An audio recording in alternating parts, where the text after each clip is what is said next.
উদ্বিগ্ন তার থেকে বেশি অবাক যে উনি এ ধরনের কথা কেন বললেন।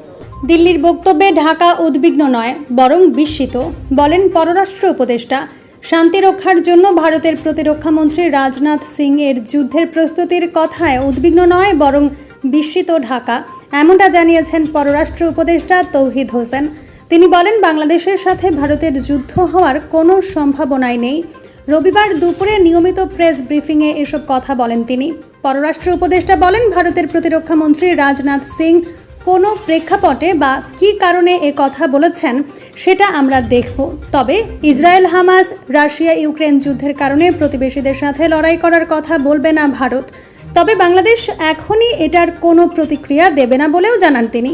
তৌহিদ হোসেন জানান, ভারত শেখ হাসিনাকে রাজনৈতিক আশ্রয় দিতেই পারে। শেখ হাসিনাকে রাজনৈতিক আশ্রয় দিলে পরবর্তীতে আমরা জানতে চাইব।